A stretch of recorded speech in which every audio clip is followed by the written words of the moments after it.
अगर इस्लाम के कारण आतंकवाद होता, मेरा सवाल जरा समझ लीजिए, अगर इस्लाम के कारण आतंकवाद होता तो दुनिया के कौन से देश में सबसे ज्यादा आतंकवादी होना चाहिए? इंडोनेशिया में। सऊदी अरेबिया में बहुत छोटा है, पता नहीं हमारे बंबई के बराबर भी है कि नहीं। सऊदी अरेबिया बहुत छोटा है। सबसे ज्यादा आतंकवाद होना चाहिए इंडोनेशिया में, दुनिया का सबसे बड़ा मुस्लिम देश। वहां इस प्रकार का आतंकवाद नहीं है। नंबर 2, वो एरिया देखिए, अभी सवाल आपको बताया गया, उसको याद रखिएगा। इस दुनिया के आतंकवाद से, जिसको इस्लामिक आतंकवाद कहा जाता है गलती से, कैसा कहा जाता है वो भी मैं बताऊंगा। इस आतंकवाद से मारे जाने वाले ज्यादा लोग, इससे मारे जाने वाले ज्यादा लोग हिंदू हैं, मुसलमान हैं या क्रिश्चियंस हैं? मुस्लिम हैं। इस्लाम के नाम पे आतंकवाद है, सबसे ज्यादा कौन मारा जाता है? मुस्लिम। अब तीसरी बात का ख्याल कीजिए, किस एरिया में इसका लोकेशन है? This terrorism is located in which area? तो उस एरिया की मैं 3 आपको बातें बताता हूं। उस एरिया में, जिसको मैं वेस्ट एशिया कहता हूं, पश्चिम एशिया में 3 चीजें हैं। नंबर 1, वहां रहने वालों में मुसलमान ज्यादा है, यस नो? उसी एरिया में आतंकवाद ज्यादा है, उसी एरिया में तेल का खजाना है। तो आतंकवाद तेल के कारण है कि इस्लाम के कारण है? तेल के कारण है। और तेल का कब्जा कौन करना चाहता है? तेल का कब्जा वो ताकत करना चाहती है जो वॉशिंगटन में बैठे हुई पूरी दुनिया को नचाते रहती है। काम करने वाला कोई और गुनाहगार कोई और बनाया गया। अब ये आया कैसे? तो आपको बता दूं कि ये अल कायदा के जो मदरसे, अब मदरसा अपने आप में खतरनाक शब्द उसमें कर देते हैं, कुछ मदरसों में इस आतंकवाद की ट्रेनिंग दी गई। इस्लाम के कारण गलत। ये जो मदरसों में आतंकवाद की ट्रेनिंग दी गई, उसके पीछे भी जो हाथ था, 2 चीजों का था। सबसे बड़ा हाथ था अमेरिका का। अमेरिका ने $8,000 मिलियन, 7,000 टन हथियार दिए अल कायदा को। उनका ब्रेन वॉश किया गया। इस्लाम के जो 2 महत्वपूर्ण शब्द हैं, माफ कीजिएगा अगर मैं कुछ गलत कहूं, मैं इस्लाम का स्कॉलर नहीं हूं, समझने की कोशिश करता हूं, कुछ मैंने गलत कहा तो उसको माफ कर दीजिएगा। तो 2 शब्दों को उन्होंने बदल दिया। एक शब्द था जिहाद। जिहाद तो जो है जिहाद अकबर, जिहाद असगर। जहां तक मेरी समझ है, जिहाद अकबर का मतलब होता है अपनी बुराइयों के खिलाफ लड़ना। जिहाद असगर का मतलब होता है समाज की बुराइयों के खिलाफ संघर्ष करना। तो इस जिहाद शब्द का मतलब बदल कर दिया गया कि जो भी व्यक्ति आपसे असहमत है, जो भी व्यक्ति को किसी को पहले काफिर लेबल करो। अब काफिर का भी एक बहुत अलग मतलब है, I won't go to the details of that. तो काफिर किसी को बोलो, उसको मारो, तो उसको जिहाद के नाम दिया गया। और ये ट्रेनिंग उन मदरसाओं में हुई जिसको अमेरिका ने पैसा दिया, अमेरिका ने सिलेबस भी दिया। और तो और मेरी समझ है, मदरसों में कुरान की ट्रेनिंग देते हैं। वो कैसे होना चाहिए वो आपके बीच में चर्चा का मुद्दा है, पर यहां जो ट्रेनिंग दी गई उसका सिलेबस वॉशिंगटन में बनाया गया। और खैर, ये क्यों बनाया गया उसके पीछे मैं पहले बहुत कोशिश करके, मेहनत करके लोगों को बोलता था ये अल कायदा इसके लिए बनाया गया। बाद में मेरे हाथ में एक बहुत अच्छी चीज आई।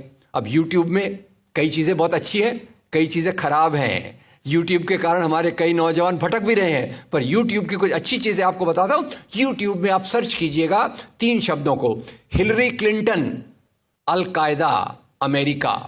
उसमें आपको 4.5 मिनट का एक वीडियो मिलेगा जिसमें हिलरी क्लिंटन बताती है, मैं नहीं कह रहा, हिलरी क्लिंटन कहती है कि हमको रशियंस के खिलाफ लड़ना था। हमारी फौजें जो वियतनाम से एकदम डिमोरलाइज होकर आई थी वो तैयार नहीं थी, तो इन एशिया के मुसलमानों के नौजवानों के कंधे पर रखकर हमने अपनी बंदूक चलाई। हमने अल कायदा खड़ा किया, हमारा काम हो गया, हम अपने हाथ धो लिए और हम अपने वापस आ गए। तो यानी हमने कैंसर के बीज डाल दिए, हम तो अपने देश में सुरक्षित हैं। उसका जो नतीजा भुगतना हो वो एशिया के लोग भुगते, वेस्ट एशिया के लोग भुगते। और उसी के साथ 9/11 के बाद, उसी के साथ अमेरिकन मीडिया ने एक सबसे खराब काम किया, the most anti human act in the history of Mankind. मैं पूरी जिम्मेदारी से ये शब्द कह रहा हूं। क्या किया था अमेरिकन मीडिया ने? अमेरिकन मीडिया ने धर्म को आतंकवाद से जोड़ दिया। मजहब जो मोहब्बत सिखाता है, मजहब जो इंसान को इंसान बनना सिखाता है, उस मजहब के साथ इन्होंने आतंकवाद को जोड़ दिया और एक शब्द बनाया पहली बार, इस्लामिक टेररिज्म।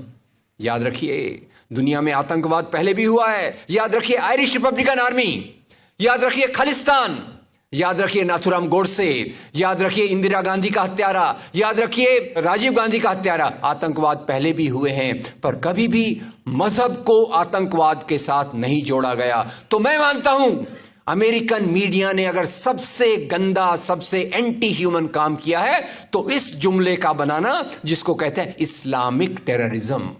अब इसके पीछे इस्लाम का कोई हाथ नहीं। जिहाद शब्द का मतलब बदल दिया गया और काफिर शब्द का मतलब बदल दिया गया। यहां से ब्रेन वॉश की एक प्रोसेस चालू हुई और इसी को मैं कहता हूं, ये प्रोसेस जो चालू की, ये प्रक्रिया एक कैंसर होती है। मेरा थोड़ा मेडिकल बैकग्राउंड है, मैं जानता हूं कैंसर शुरुआत में होता है, आपने ट्रीट कर लिया तो ठीक है, जब वो फाइनल स्टेज में जाता है तो पूरी दुनिया की बर्बादी करने पे तुल जाता है। और वही बात अलकायदा के साथ हुई। अलकायदा के बाद मामला वहीं खत्म नहीं होता। तेल की प्यास, तेल की भूख बहुत बड़ी है। आप जानते हैं भारत 200 साल तक गुलाम रहा इंग्लैंड का। काय के लिए गुलाम था? क्योंकि उनको यहां का कच्चा माल लूट कर ले जाना था। After colonialism there is imperialism, और ये इंपीरियलिज्म चाहता है दुनिया के रॉ मटेरियल्स, दुनिया के रिसोर्सेस को लूट कर अपनी समृद्धि को, अपनी प्रॉस्पेरिटी को बढ़ाया जाए। और उसी के चलते उन्होंने एक और काम किया और वो काम था इराक पे हमला। अभी ब्रेक्सिट, अभी वो कौन सी रिपोर्ट आई है, मैं नाम भूल गया उसका, जिसमें ब्रिटेन के प्रधानमंत्री जो थे उनको एक गिल्टी करार हो रहा है। वो रिपोर्ट में पहले उन्होंने तय कर लिया कि हमको इराक पे हमला करना है, बाद में आर्ग्यूमेंट ढूंढते रहे कि भाई कौन सी बात पे हम इराक पे हमला करें। तो बोले अरे इराक के पास तो वेपन्स ऑफ मास डिस्ट्रक्शन है। उस बात पे लंबी बहस चली और यूनाइटेड नेशंस, जिसको अमेरिका ने अपने जेब में रख लिया है, उसके सहारे से उन्होंने इराक पे हमला किया। और वो इराक पे हमले के कारण जो वहां की आर्मी स्ट्रक्चर था, जो फौज का स्ट्रक्चर था, वो डिस्टर्ब हो गया। एक तरफ से वो डिस्टर्ब हो गया, दूसरी तरफ से अलकायदा की आइडियोलॉजी आई और इन दोनों को मिलाकर आईएसआईएस बना। काम है इस्लाम का नाम, इस्लाम के नाम पर जो काम हो रहा है वो वास्तव में it is a design of imperialist powers to control on the oil resources of the world. इससे गंदी बात दुनिया में कोई नहीं हो सकती कि मजहब के नाम पर एक पॉलिटिक्स, मजहब के नाम पे आर्थिक समस्याओं को अमेरिका हल करने की कोशिश करे।